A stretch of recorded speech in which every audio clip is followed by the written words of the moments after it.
I'm Sandy Uziak. I'm with Remax Results, and I'm here with Ilan Ferrar of Housemaster Home Inspections. Hey, thank you for coming. Thank you for having me. We are going to talk a little bit today on buyer beware. That's what I'm calling this.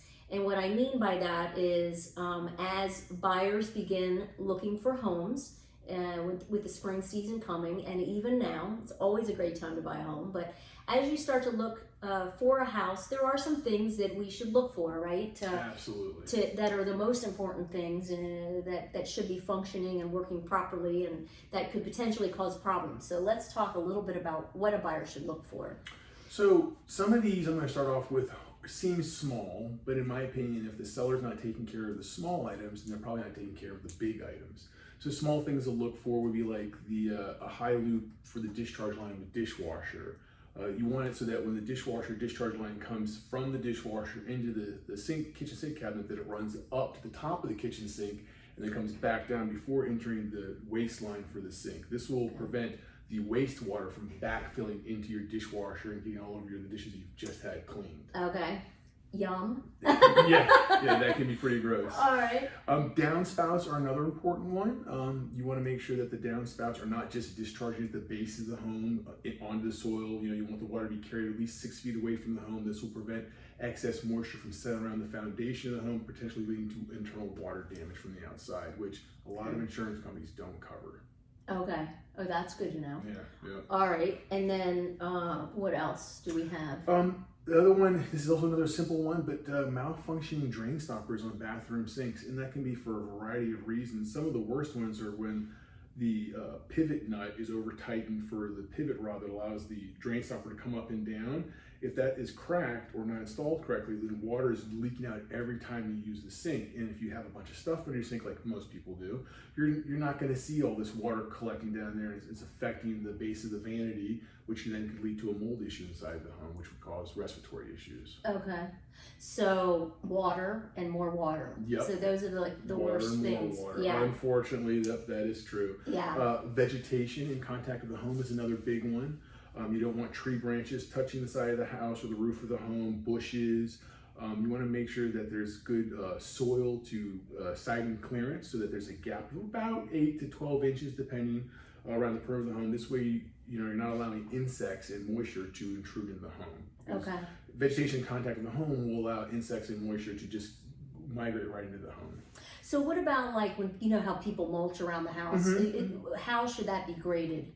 You definitely want that to be a slope away from the home, so that as the water is coming down, it's being carried away from the home. Again, you don't want to settle around the foundation. Okay, so it's not like you should be piling it up. It should be more like graded away. Yes, you want to leave that nice gap between the bottom of the siding on the concrete portion, and you want to have it grading away. So you want that gap plus grading away. Okay.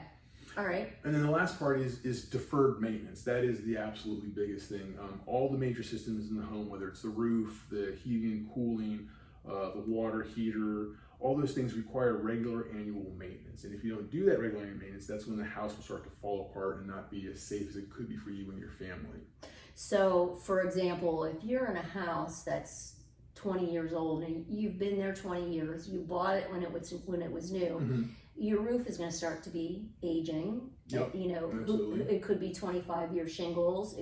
Who knows? Maybe they're older, but probably at that point you should have somebody go up there and look at it. Or do you wait until you see a little water coming through? Well, I would never recommend waiting until you see water coming through, because that could just lead to a bigger problem much quicker, or it could, even if you just have a little drip on the inside, you could have a lot more damage to the roof decking, the part that's underneath the shingles. Then you wind up having to replace not just the shingles, but then some of the decking, maybe some of the rafters or the trusses. So, you want to have the roof inspected, every so often. It doesn't have to be anything fancy. You can get up there yourself or get on a ladder or use binoculars. Make sure that there's no nails that are popping out, there's no shingles that are lifting. A lot of times people will have moss growing on the roof if it's not getting enough sun. Okay. And while moss doesn't form roots that affect the shingles, it can cause a shingle to lift if it gets underneath the tube. And if the shingle lifts, then moisture can backtrack underneath the shingle and then affect the inside of the home. Water is the most trickiest and causes the most damage. It absolutely does. Especially the hidden water damage that you don't see underneath the sink or behind a wall. Yeah, okay.